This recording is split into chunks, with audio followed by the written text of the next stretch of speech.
Assalamualaikum warahmatullahi wabarakatuh. Om Swastiastu, Namo Buddhaya, salam sejahtera untuk kita semua. Hai, nama aku Yusuf Muhammad Sakti dari akuntansi 3A. Bentar deh, kayaknya nggak enak deh kalau hitam putih.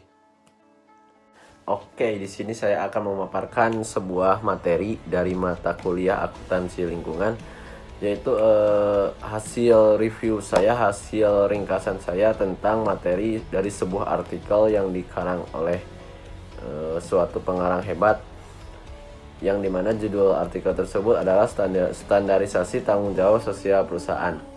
Nah, di sini saya akan mereview artikel tersebut menjadi sebuah ringkasan yang benar-benar diringkas gitu ya, agar si pembaca bisa paham.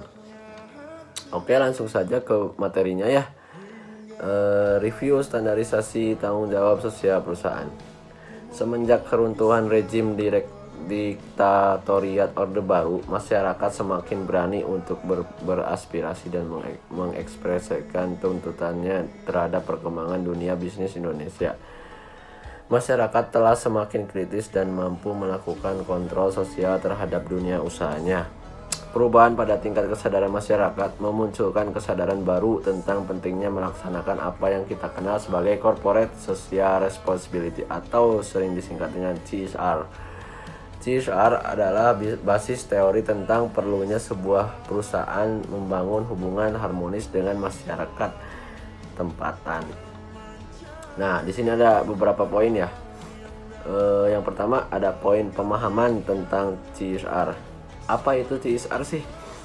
Nah, CSR itu adalah substansi keberadaan CSR dalam rangka memperkuat keberlanjutan perusahaan itu sendiri dengan jalan membangun kerjasama antara stakeholder yang difasilitasi perusahaan tersebut dengan menyusun program-program pengembangan masyarakat sekitarnya, atau dalam pengertian kemampuan perusahaan untuk dapat beradaptasi dengan lingkungannya, komunitas dan stakeholder yang terkait dengannya baik lokal, nasional maupun global.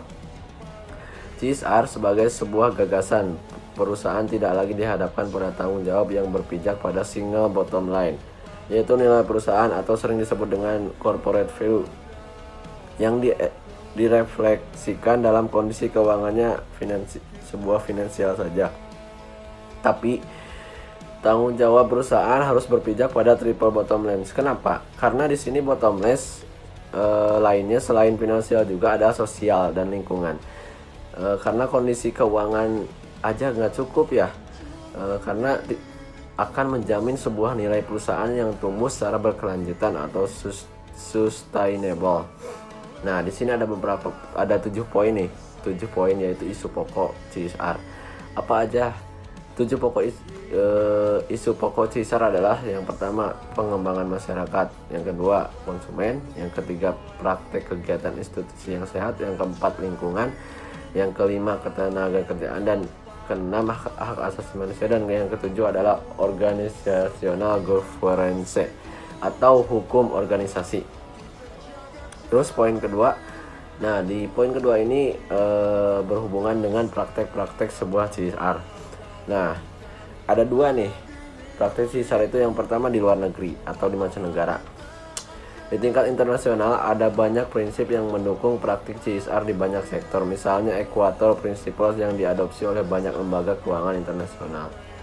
Nah, menghadapi tren global dan resistensi masyarakat sekitar perusahaan, maka sudah saatnya setiap perusahaan memandang serius pengaruh dimensi sosial, ekonomi, dan lingkungan dari setiap aktivitas bisnisnya, serta berusaha membuat laporan setiap tahunnya kepada stakeholdernya. Laporan bersifat non-finansial yang dapat digunakan sebagai acuan oleh perusahaan dalam melihat dimensi sosial, ekonomi, dan lingkungannya. Di sebuah negara, yaitu di Inggris, sudah lama perusahaan diikat dengan kode etik usaha, dan karena sudah ada banyak aturan dan undang-undang yang mengatur praktek dalam bisnis di Inggris ini ya, maka di Inggris nggak perlu gitu ya ada undang-undang khusus CSR. Hanya sekedar mengetahui di perusahaan di Inggris ini tidak lepas dari pengamatan publik, pengamatan masyarakat, karena harus transparan dalam praktik bisnisnya. Nah, kalau di Indonesia, yang poin kedua nih, praktek CSR di Indonesia Salah satunya yaitu bentuk tanggung jawab sosial perusahaan yang sering diterapkan di Indonesia. Bentuk tanggung jawab sosial perusahaan yang sering diterapkan di Indonesia yaitu adalah community development atau komunitas perusahaan. Perusahaan yang mengedepankan konsep ini akan lebih menekankan pembangunan sosial dan pembangunan kapasitas masyarakat sehingga akan menggali potensi masyarakat lokal yang menjadi modal sosial perusahaan untuk maju dan berkembang. Selain dapat menciptakan peluang-peluang sosial ekonomi masyarakat, menyerap tenaga kerja dengan kualifikasi yang diinginkan.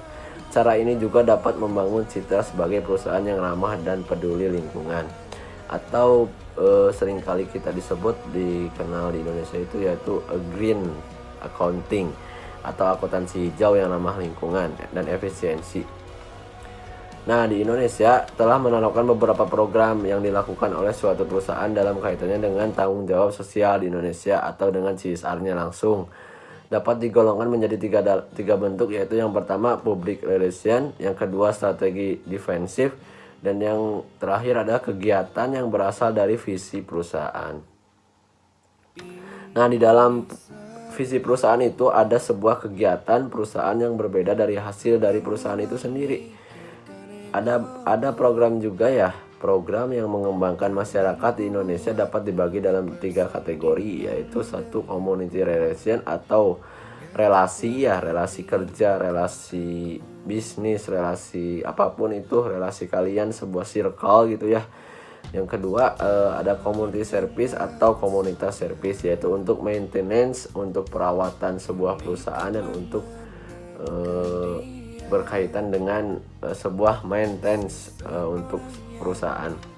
Dan yang ketiga ada community empowering atau komunitas empowering, yaitu untuk membuat si perusahaan agar lebih cantik gitu ya, agar lebih enak dipandang oleh perusahaan orang lain gitu. Nah, dari sisi masyarakat, praktik CSR yang baik akan meningkatkan nilai tambah adanya perusahaan di suatu daerah karena akan menyerap tenaga kerja, meningkatkan kualitas sosial di daerah tersebut. Poin ketiga, kebutuhan akan standarisasi CSR. Apa aja? Ada 2 poin, yaitu yang pertama tren di dunia dan yang kedua adalah standarisasi pelaksanaan CSR di negara kita sendiri, yaitu di Indonesia. Yang pertama, tren di dunia. Perkembangan CSR di mancanegara atau di dunia sudah demikian sangat populer. Di beberapa negara bahkan CSR digunakan sebagai salah satu indikator penilaian kinerja sebuah perusahaan dengan dicantumkannya informasi CSR di catatan laporan keuangan perusahaan yang bersangkutan. Para pendukung gagasan CSR menggunakan teori kontrak sosial dan stakeholder approach untuk mendukung argumen mereka. Di bawah teori kontrak sosial, perusahaan ada karena ada persetujuan dari masyarakat. Konsekuensinya, perusahaan harus melibatkan masyarakat dalam melaksanakan operasi bisnisnya. Sementara stakeholder approach berpandangan bahwa keberadaan perusahaan bukan semata-mata bertujuan untuk melayani kepentingan pemegang saham, melainkan juga melayani kepentingan pihak-pihak lainnya, termasuk masyarakat di dalam negara itu sendiri. Terus kalau standarisasi pelaksanaan CSR di Indonesia gimana sih? Nah, penerapan kegiatan CSR di Indonesia baru dimulai pada awal tahun 2000 dengan tingkat yang bervariasi, mulai dari yang paling sederhana seperti donasi sampai kepada yang komprehensif seperti terintegrasi ke dalam strategi perusahaan dalam mengoperasikan usahanya. Belakangan melalui Undang-Undang Nomor 40 Tahun 2007 tentang Persaingan Terbatas, pemerintah memasukkan pengaturan tanggung jawab sosial dan lingkungan ke dalam Undang-Undang Persaingan Terbatas. Terdapat 2 hal yang dapat mendorong perusahaan menerapkan CSR di Indonesia, yaitu bersifat dari luar perusahaan atau external drivers dan dari dalam perusahaan atau internal drivers. Termasuk kategori pendorong dari luar, misalnya adanya regulasi, hukum, dan diwajibkannya menganalisis mengenai dampak lingkungan atau AMDAL. Kementerian Lingkungan Hidup waktu itu telah memberlakukan sebuah audit proper atau program penilaian peningkatan kinerja perusahaan. Ada 4 manfaat yang diperoleh bagi perusahaan dan mengimplementasikan CSR. Pertama, keberadaan perusahaan dapat tumbuh dan berkelanjutan dan perusahaan mendapatkan citra atau image yang positif dari masyarakat. Kedua, perusahaan lebih mudah memperoleh akses terhadap kapital atau modal. Ketiga, perusahaan dapat mempertahankan sumber daya manusia atau human resources yang berkualitas. Keempat, perusahaan dapat meningkatkan pengambilan keputusan pada hal-hal yang kritis atau critical decision making yang mempermudah pengelolaan manajemen risiko atau risk management. Poin terakhir nih ya tentang pelaksanaan atau penerapan CSR di mancanegara atau di Indonesia. Nah, di sini ada penerapan CSR di mancanegara, yaitu saya ambil di negara Amerika Serikat ya. Di Amerika Serikat misalnya dengan pertimbangan penguatan kelompok-kelompok masyarakat sipil, maka perusahaan yang menyumbang kepada kelompok yang masuk dalam kategori 500 dalam kurung C3 akan mendapatkan pemotongan pajak. Pendekatan masing-masing pemerintah di Eropa misalnya berbeda-beda, namun tidak satupun di antara mereka yang meregulasi dana CSR.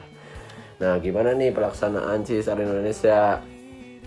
Pelaksanaan CSR Indonesia itu udah tertuang dalam undang-undang ya, yaitu dalam Undang-Undang Nomor 40 Tahun 2007 tentang perseroan terbatas yang disahkan DPR tanggal 20 Juli 2007.